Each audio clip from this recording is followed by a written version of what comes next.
Faham tak? Hari ke-15 dan bagaimana mengira solat yang perlu diqadha.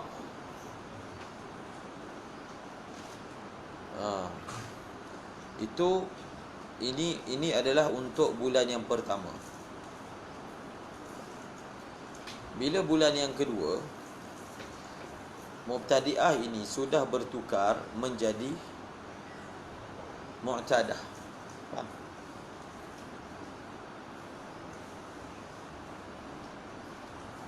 Mubtadi'ah sudah bertukar menjadi Mu'tadah. Bulan kedua dia dah pakai hukum Mu'tadah. Maka baca.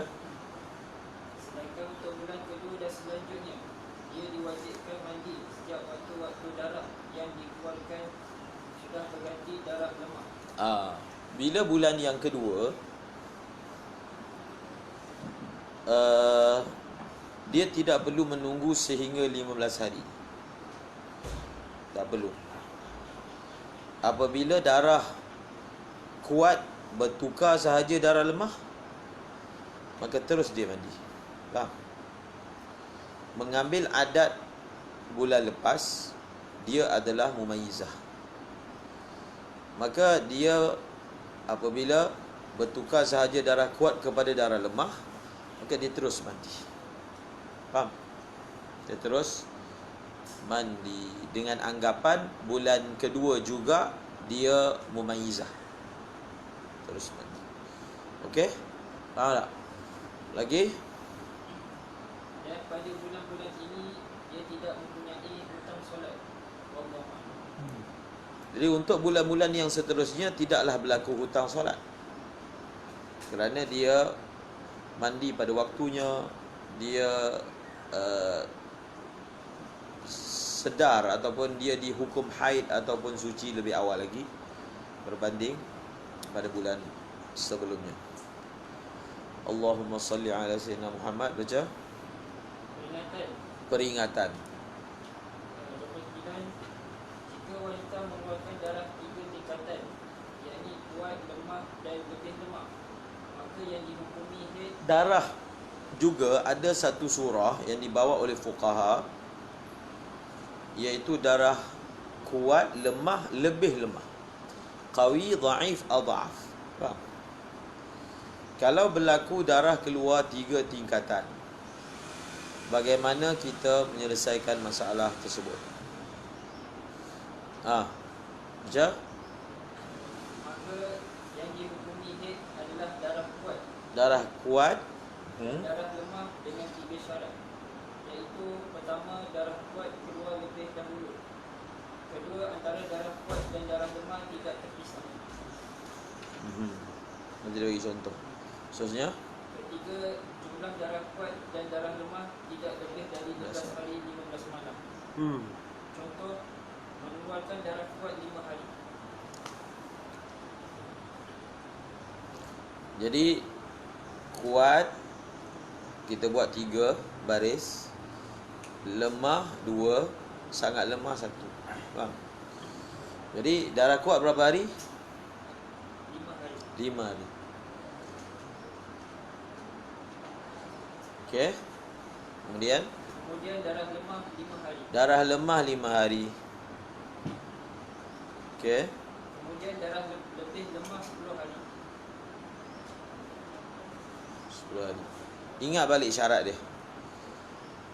Hukum dia adalah darah kuat dan darah lemah, kedua-dua ni bergabung kita hukum sebagai haid.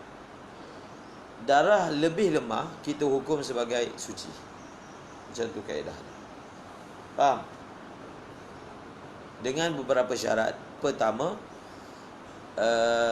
darah kuat kena keluar dulu, barulah darah lemah. Cukup syarat. Syarat yang kedua, darah lemah dengan darah kuat bersambung. Maknanya darah lemah keluar sejurus selepas darah kuat. Betul. Syarat nombor 3, bila dicampur antara darah kuat dan darah lemah tidak melebihi 15 hari. Nampak tak logik dia kenapa kita kena letak syarat tidak melebihi 15 hari? Nampak? Sebab sekarang ni kita nak hukum haid. Kita nak hukum dua bergabung itu adalah haid. Kalau dia dua bergabung lebih 15 hari, macam mana kita nak hukum dia sebagai haid? Maka cukup syarat, dapatlah jawapan dia. Itu dia jawapan dia.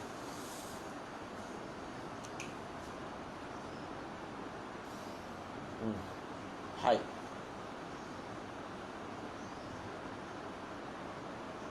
Istihadah. Faham? Macam tu. Lagi?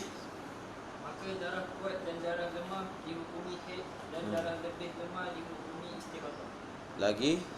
Jika tiga syarat di atas tidak terpenuhi, maka yang dihukumi haid hanya darah kuat, sedangkan darah lemah dan darah lebih lemah semua disebut istihadah. Contoh? Contoh pertama, Jadi ini belajar betul-betul. Benda itu dia macam belajar matematik lah. Kita kena tamrin, selalu fikir, selalu tengok misal. Macam orang belajar matematik, bila selalu buat latihan, dia ingat lah. Faham? Dia ingat. Yang penting faham formula. Faham formula, kemudian buat latihan. Dan sentiasa muzakarah, ya. Jangan lupa muzakarah. Okey, contoh tak cukup syarat. pertama mengeluarkan darah lemah 5 hari. Tambah tak? Dah tak cukup syarat. Mengeluarkan darah lemah 5 hari.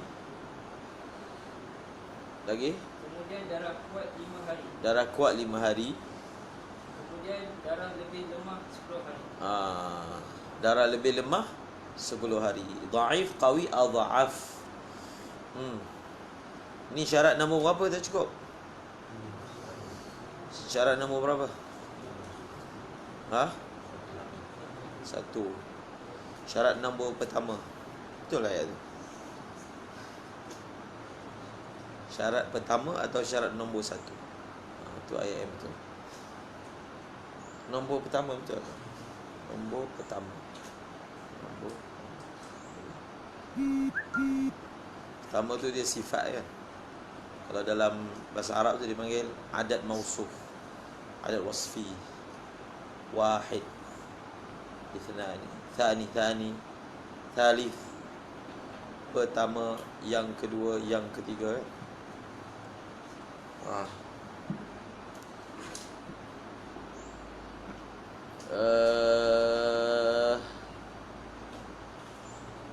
Apa tadi? Allahumma salli ala Muhammad.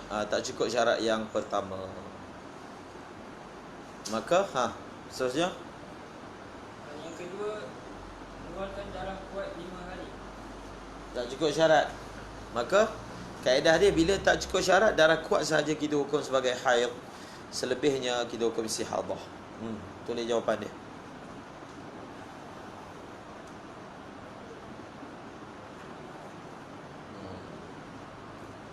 Ini semua dia masih tidak bercanggah dengan asas kiraan hari haid. Masih konsisten, sekurang-kurang haid 24 jam, sebanyak-banyak 15 hari, sekurang-kurang suci 15 hari. Maka adakah dia bertentangan dengan sekurang-kurang suci? Bertentangan tak? Bertentangan? Bertentangan? Itu 5 hari je sebelum tu, ataupun 10 hari je. Bertentangan tak? Kita hukum suci istihadah, tapi 10 hari je.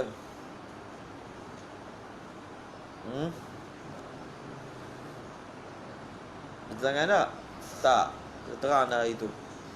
10 itu dan selebihnya lah, itu semua suci. Maksudnya waktu keluar darah pun dihukum suci, yang tak keluar darah lagilah dihukum suci. Jadi yang tak keluar darah tu melengkapkan 15 hari. Tak ada masalah. Seterusnya, contoh lagi tak cukup syarat. Itu dia buat latih to be. Dia bagi formula, bagi contoh, tengok jawapan. Itu kaedah belajar, macam belajar matematik lah. Kemudian Yang kedua, mengeluarkan darah kuat 5 hari. kuat 5 hari. Okey dah tu syarat pertama. Kemudian darah lebih lemah 5 hari. Okey. Kemudian darah lemah 10 hari. Ni syarat nombor 2 tak cukup. Iaitu antara darah kuat dengan darah lemah ada fasil. Oleh darah lebih lemah kan? Lemah 10 tu lemah.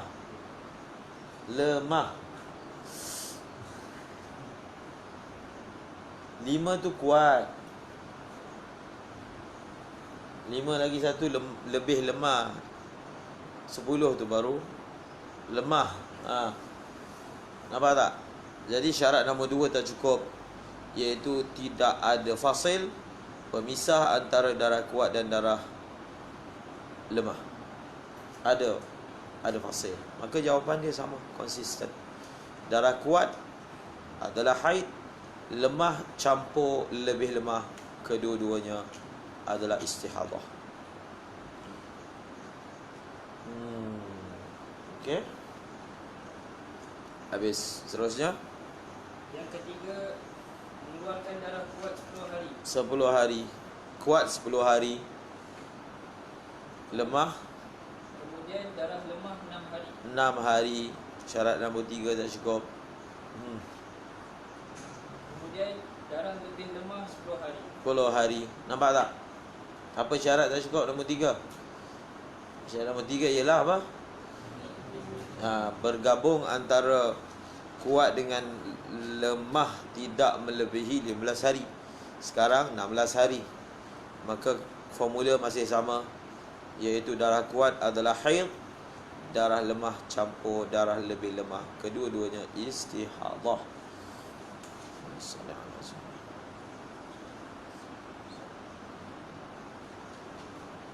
Faham? Lagi? 30. B. Mustahadah mubtadi'ah. Habis. Ini untuk mustahadah dah dulu. Ini untuk mustahadah mubtada'ah mumayyizah. Nombor 1, kisim nombor 1 dah habis. Nampak tak? Jadi kata kunci untuk menyelesaikan masalah dia, kita kena hafal syarat tamyiz. Apa syarat dia? Dan kemudian diaplikasikan, di-applykan syarat tu pada keadaan perempuan itu. Adakah dia menepati syarat ataupun tidak? Setelah didapati menepati syarat, iaitu perempuan ini mumayyizah, sementara dia adalah mubtada'ah, maka untuk selesaikan masalah dia senang je. Darah kuat adalah haid, darah lemah adalah istihadah. Bas. Tetapi yang lebih asas lagi adalah mengetahui sifat-sifat darah. Kita ingat formula kuat, haid, lemah, istihadah. Tapi kuat tu sendiri kita tak tahu. Kuat tu apa maksud dia?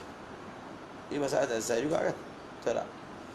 Kuat sendiri tu kita belum jelas lagi. Apa yang dimaksudkan darah kuat? Apakah yang dimaksudkan darah lemah? Nanti kita akan baca daripada buku ni. Tapi ingat, benda tu mesti kena tahu. Kalau tak, kita punya maklumat tak cukup. Faham? Sebab itu kaedah membuat keputusan. Kita perlu cukup maklumat. Kalau kita tak cukup maklumat, macam mana kita nak buat keputusan? Sebab tu ada soalan-soalan yang orang tanya, kita tak boleh jawab. Sebab menjawab soalan tu perlu ada maklumat tertentu yang kita kena tahu. Jadi kita kena tanya dia dulu. Tanya beberapa maklumat yang dikenal pasti sebagai perlu untuk kita dapat menjawab soalan tu dengan betul. Setelah kita dapat kumpul semua maklumat tu, barulah kita boleh jawab soalan tersebut. Jadi sebab itu caranya. Dan kita, pihak yang ditanya atau pihak yang ingin menyelesaikan masalah, kena tahulah masalah ni apa maklumat yang saya perlu ada. Betul tak? Itu kaedah basic. Itu kaedah asas bila orang nak selesaikan masalah kan. Bukan masalah fiqh, masalah yang lain. Kita nak selesaikan, maka kita mesti tahu maklumat ni. Tapi kalau orang tu dia pun tak tahu, masalah ni sebenarnya kena tahu perkara ni, bas, maka sudah tentu dia tak akan boleh bagi jawapan yang betul. Macam contohnya, orang tanya kan, kat sini mana kedai makan yang bagus? Kat sini, kat KL. Besar KL, banyak kedai makan. Jadi kita mestilah nak tahu juga kan, dia nak tanya. Mungkin dia tanya pemandu teksi tu, bawa saya kedai makan. Nak kedai makan halal ke haram? Halal. Okay, filter dia halal. Ada filter kan, Panda Food, Panda. Okay, halal. Orang Islam halal lah kan. Tapi ada juga orang Islam cari yang haram lah. Dia dah biasa makan halal, dia cari haram. Ada baru ni dia buat satu dokumentari. Bukan dokumentari lah, macam satu paparan ringkas tentang kedai makan, rumah makan. Indonesia panggil rumah makan kan, untuk pig eaters, pemakan babi, Muslim pig eaters, orang Islam yang makan babi. Dia ada komuniti dia. Jadi ada rumah makan yang menyediakan tu, khas untuk orang Islam Indonesia. Jadi memudahkan mereka ni dapat babi. Jadi dibuat wawancara. Sebab benda itu kalau Malaysia tak boleh, ada halangan undang-undang, tak boleh jual pada orang Islam. Kat Indonesia tak ada halangan undang-undang. Maka yang masak dia adalah sate babi, nasi ayam babi, apa-apalah nasi goreng, tapi nak daging tu babi. Ada penggemar dia. Tapi memang rumah makan tu khas untuk Muslim pig eaters, pemakan babi di kalangan orang Islam. Khas. Itu bukan kedai Cina, memang kedai orang Islam. Yang masak babi semua pakai tudung apa semua. Tudung. Faham? Jadi dibuat wawancara apa semua. Jadi dia punya otak sampai macam tu, fikir. Faham? Ada lah. Jadi antara yang ditanya tu, dia kata kenapa makan babi ni? Dia kata manusia ni dia kadang teruja untuk mencuba sesuatu yang belum dia cuba. Jadi daripada kecil dilarang daripada makan babi. Jadi saya pun nak tahu babi tu macam mana. Jadi cuba. Jadi bila dah cuba, jatuh cinta dengan babi. Beliau. Babi dipanggil beliau.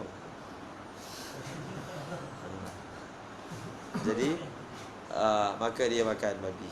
Pakai tudung semua. Yang makan pun ada pakai tudung, yang masak pun ada pakai tudung. Macam mana? Jadi kita mestilah akan tanya nak makanan jenis apa. Faham? Arab ke, Thailand ke, Melayu ke, Cekandar ke. Itu asas. Maksud manusia tahu secara badihi. Itu teknik berfikir kan. Badihi. Sebab dia mesti nak satu kedai je. Kedai ada banyak jenis. So kita nak tahu dulu, kita nak kecilkan dia punya skop dia. Jadi perlu maklumat filter. Difilter lagi. Macam itulah kaedah dia. Bila nak mengakses ataupun nak mengeluarkan natijah maklumat, kita kena tahu ilmu apa yang kita kena tahu. Faham? Sebelum keputusan tu nak buat. Jadi kalau kita tak ada mukaddimah tu, dia panggil mukaddimat kan, mukaddimah dalam berfikir, maka sudah tentu kita tak akan ada tasawur yang sahih. Bila tasawur yang sahih tak ada, maka jawapan yang sahih tidak akan keluar. Faham? Okey, seterusnya.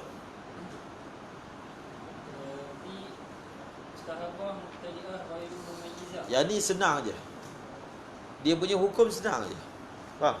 Sebab tu kita kata hukum dia tak susah. Kita tinggal kenal pasti je. Kita tengok mubtadi'ah ataupun mubtada'ah, siapakah dia, itu memang sangat senang. Mubtada'ah maksudnya pertama kali keluar haid. Bas. Ghairu mumayyizah. Bila dia ghairu mumayyizah, kalau kita hafal apakah syarat-syarat tamyiz, maka automatik kita tahu apakah yang dimaksudkan perempuan itu ghairu mumayyizah. dia punya maksud secara ringkas tidak cukup pada dirinya syarat tamyiz. Ada 4. Ada 4 syarat tamyiz. Satu je syarat tak cukup, maka dia ini ghairu mumayyizah. Setelah kita kenal pasti dia adalah mubtadi'ah ghairu mumayyizah, hukum dia apa? Dia perlu buat macam mana untuk mengira haid dan sucinya. Bas. Ringkas je. Hukum tu memang senang je. Ghairu mumayyizah lagi senang daripada mumayyizah. Dia punya kiraan dia. Baca. Artinya seorang wanita pertama kali haid langsung terjangkit istihadah dan tidak dapat membezakan darah yang dikeluarkan. Tidak dapat membezakan dengan erti kata dia ghairu mumayyizah. Antara darah kuat dengan darah lemah. Sebenarnya ghairu mumayyizah ni kita tak boleh terjemah mutlak macam tu. Ghairu mumayyizah tak boleh beza darah lemah darah kuat, sebab ada keadaan dia boleh beza yang mana satu darah kuat, yang mana satu darah lemah, tapi kiraan harinya lebih. Dia pun dipanggil ghairu mumayyizah. Faham? Antara sifat ghairu mumayyizah adalah warna darahnya satu je, maka tak ada beza lah, kan? Tapi itu antara, bukan keseluruhan. Bukan mumayyizah mesti tak boleh beza darah kuat darah lemah. Tak. Sebab ada mumayyizah ialah darah kuatnya keluar kurang daripada ataupun tidak menepati syarat yang diperlukan. Faham? Seperti lebih 15 hari darah kuat, maka dia ghairu mumayyizah. Faham? Ataupun keluar kurang daripada 24 jam, dia ghairu mumayyizah juga. Faham? Lagi? Daripada misal nanti kita akan lebih faham. Baca. Atau dia dapat membezakannya tetapi tidak memenuhi 4 syarat mubtadi'ah mumayyizah yang telah tersebut di atas. Lagi? Adapun hukumnya jika dia ingat. Hukum senang je. Hukum senang sahaja. Apa dia hukum dia? Jika dia ingat waktu mulainya mengeluarkan darah, maka haidnya sehari semalam pertama dan sucinya 29 hari 29 malam untuk setiap bulannya. Dia punya hukum ghairu mumayyizah ni, daripada dia contohnya keluar darah sebulan 30 hari, dia punya haid dia sehari je yang kita hukum haid. Yang baki tu semua bukan haid, istihadah. Bas. Faham? Hari pertama je dia ingat tarikh pertama dia keluar bila, tarikh itulah dia dikira haid secara selama 24 jam. Selepas itu semua dikira istihadah. Maka daripada situ kita dah dapat agak sembahyang mana dia perlu qadha, yang mana tak perlu qadha dan selainnya. Faham? Jadi kita tengok contoh. Baca lagi. Dan jika dia lupa waktu mulainya mengeluarkan darah, maka dia tergolong mustahadah mutahayyirah. Mutahayyirah nombor 7 punya kisim. Kemudian yakni seorang wanita istihadah yang kebingungan, yang insya-Allah hukumnya akan diterangkan di belakang. Contoh-contoh mubtadi'ah ghairu mumayyizah. Adam tulis. Tengok contoh dia. Ini untuk bulan pertama. Bulan kedua sama macam formula kisim pertama pada bulan yang kedua. Jadi bulan pertama ni dia sakit sikit lah, ada benda yang dia nak kena qadha banyak kan. Bulan pertama dia memang akan jadi macam tu. Contohnya, yang pertama mengeluarkan darah 1 bulan. 1 bulan, tulis 30 hari. Tulis 30 je. Tulis 30 tu besar sikit.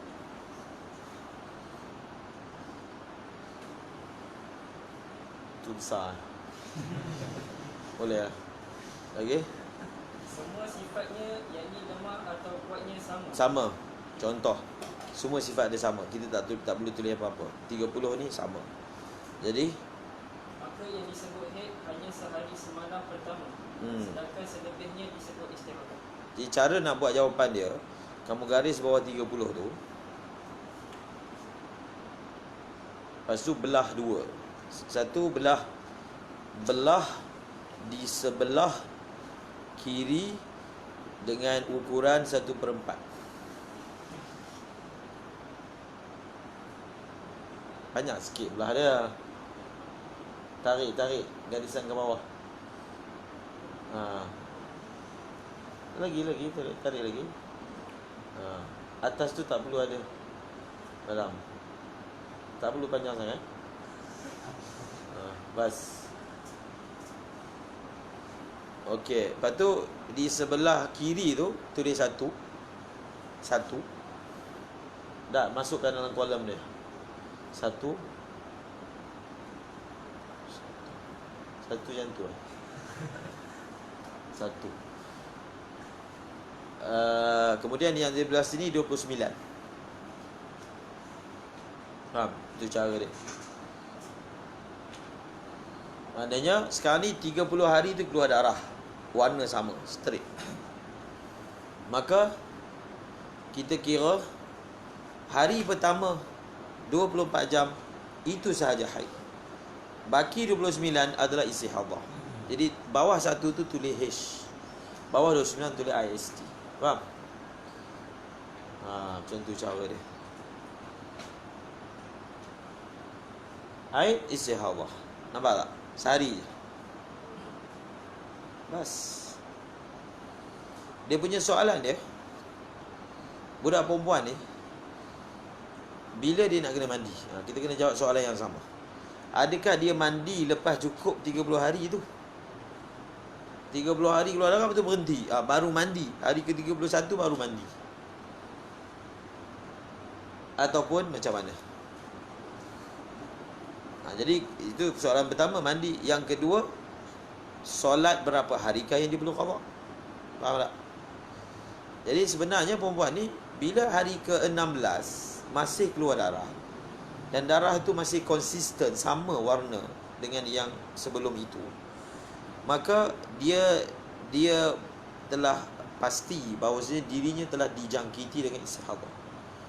Bila dia telah pasti jadi istihadah dan darah dia satu level je, setakat ni lah, satu warna sahaja, maka sekarang ini hari ke-16 tu dia mandi. Hari ke-16 dia mandi. Kemudian Allahumma salli ala Sayyidina Muhammad. Kemudian berapakah hari semayang yang dia perlu qada? Tulis QS. Qada solat berapa hari?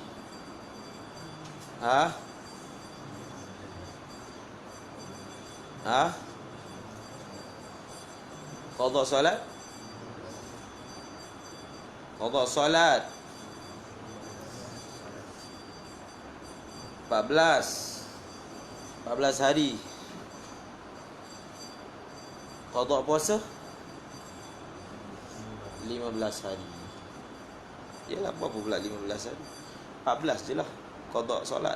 Sebab hari pertama kan kita hukum haid, jadi memang tak perlu qada. Jadi 14 hari sahaja. Dia dah mandi hari ke-16. Faham? Begitu. Nampak? Ini untuk bulan pertama dia buat macam tu.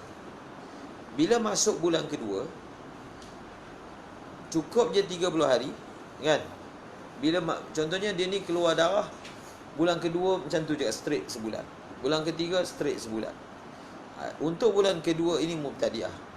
Bulan kedua je, bila 30 hari bulan tu masuk je 31, dia terus tinggalkan sembahyang dan puasa. Bila cukup je 1 hari, dia terus mandi. Faham? Dengan anggapan bulan ini pun dia apa? Dia kena juga seperti Maisa. Jadi sebab itu cara nak buat macam tu, kita buat gini. Buat 30, lepas tu buat 30 lagi, lepas tu buat 30. 30. 33. 30. Wallahu a'lam bissawab.